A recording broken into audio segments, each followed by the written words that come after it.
Bonjour, j'espère que vous allez bien. Aujourd'hui, on va voir comment choisir une carte Arduino pour son GAF7. On va voir un ensemble des paramètres et des caractéristiques qui vont vous aider à faire un bon choix. Donc la carte Arduino, donc c'est le cœur de notre automate. Autrement dit, donc le système qui va gérer l'automatisme, il sera basé par la carte Arduino. Donc on va passer maintenant à la partie la plus importante, donc c'est la mémoire. Donc nous avons vu dans une vidéo, dans une formation Arduino, donc les différents types de mémoire d'une carte Arduino. Donc ici, on va synthétiser les caractéristiques mémoire pour chaque carte Arduino. On va montrer l'importance de la mémoire. Donc ici, donc il y a un ensemble de cartes Arduino et chaque carte Arduino a ses spécifications. Donc il y a la carte Arduino Uno, il y a la carte Arduino Pro Mini, il y a la carte Arduino Nano, Mega, etc. Donc ici, il y a trois types de mémoire qui sont les plus importants dans une carte Arduino. Il y a la mémoire SRAM. Donc la mémoire SRAM, c'est la mémoire, c'est une mémoire volatile, rapide, qui est dédié au stockage de données. C'est-à-dire lorsqu'on va déclarer une variable, lorsqu'on va déclarer un tableau, donc il sera stocké dans la mémoire SRAM. Ensuite, donc il y a la mémoire EEPROM. Donc la mémoire EEPROM, donc c'est une mémoire de stockage de données non volatile. Lorsqu'il y a une coupure d'alimentation, la mémoire EEPROM, il maintient les données. Donc cette mémoire-là, donc il sera très utile, par exemple, si on va stocker nos données, nos variables, les états du système dans la mémoire EEPROM. Autrement dit, lorsqu'il doit y avoir une coupure d'alimentation, on veut que notre automatisme recommence à partir de la dernière étape. C'est-à-dire, il ne doit pas y avoir une réinitialisation du GAF7. Par exemple, si on enregistre toutes les données dans la mémoire SRAM, donc le système sera réinitialisé pour chaque initialisation de la carte. Donc l'initialisation de la carte Arduino, ça peut être une initialisation volontaire ou bien une initialisation à cause de coupure d'alimentation, à cause d'une surintensité, etc. Donc il y a également la mémoire flash. Donc la mémoire flash, c'est la mémoire de stockage du programme. Donc en fonction de la taille du programme, en fonction de la complexité de votre automatisme, vous aurez besoin d'une quantité de mémoire flash. Donc ça c'est très important, ça va définir la complexité de votre GAF7. Donc la mémoire SRAM, donc on verra dans la partie méthodologie d'implémentation, c'est très important. Si la mémoire, donc la taille de la mémoire SRAM va définir le nombre d'états du GAF7. Donc le GAF7 il est constitué d'un ensemble d'états, d'un ensemble de transitions, et la mémoire SRAM va limiter le nombre d'états et transitions maximales qu'on peut utiliser. Donc on voit ici, donc l'Arduino Uno, il a une SRAM de 1 kilooctet. Par exemple, l'Arduino Mega, il a 8 kilooctets. En revanche, l'Arduino Duo, il a 76 kilooctets. Donc ici, quand vous voyez ici, l'Arduino Duo, il est basé sur un microcontrôleur de 32 bits du type ARM Cortex M3. En revanche, les autres cartes, elles sont basées du microcontrôleur sur 8 bits. En revanche, donc l'Arduino Duo, il dispose pas de la mémoire EEPROM. En revanche, donc c'est un gros microcontrôleur. La mémoire flash, c'est 0,5 mégaoctets, donc c'est très grand. Donc on peut mettre ce qu'on veut dedans. On va passer maintenant à la suite, qui sont les périphériques de la carte Arduino. Donc les périphériques en termes des entrées-sorties et en termes des protocoles, en termes des interfaces de communication. D'ici, on va prendre 3 cartes Arduino. Pourquoi 3 cartes Arduino? Parce que la plupart des cartes Arduino, ils sont basés sur du microcontrôleur sur 8 bits. Par exemple, l'Arduino Uno Pro Mini et Nano, ils sont basés sur 328. Il y a l'Arduino Mega sur le microcontrôleur 2560.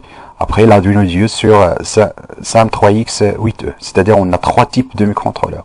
Du coup, donc on a besoin juste de comparer 3 cartes. Donc ici, il y a la carte Arduino Uno sur 8 bits, la carte Arduino Mega, ensuite la carte Arduino Duo. Le nombre des entrées-sorties, ça c'est très important. Ce sont des entrées-sorties tutoriels.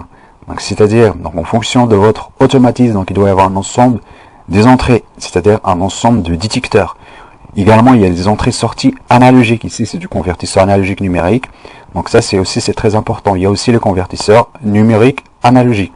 Donc ici, l'Arduino Uno, il a 14 entrées-sorties tutoriel. L'Arduino Mega, il y a la 64 également pour l'Arduino Duo.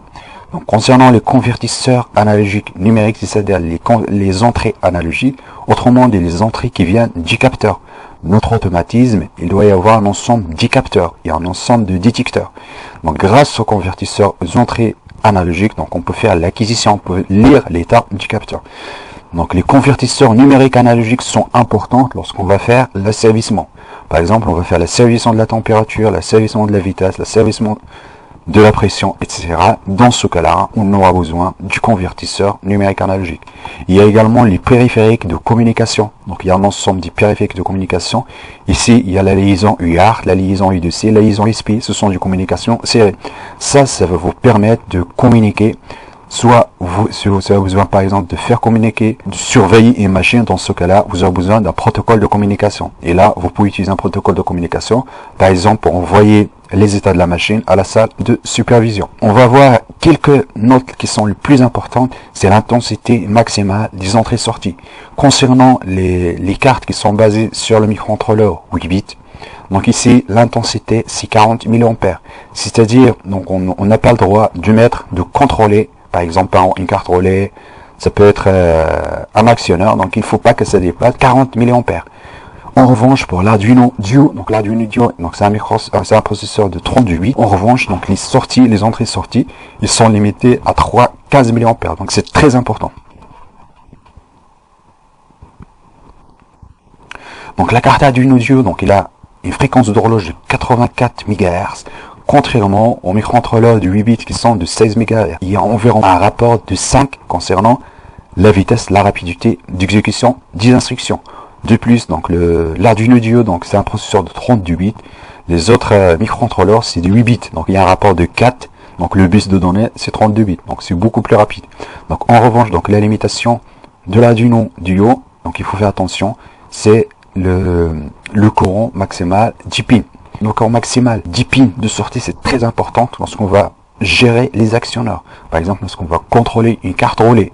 D'ailleurs, donc il y a 10 modules de puissance. Donc soit on a besoin de contrôler une carte relais ou bien un contacteur, on aura besoin d'un courant de déclenchement de notre carte relais. Dans ce cas-là, donc ça, il faut faire très attention. Il faut faire la différence entre le Duo et les autres microcontrôleurs. Les entrées-sorties de la carte Arduino, ce sont des entrées TTL. La logique 0, c'est 0 volts. La logique, le niveau A, c'est 5 volts.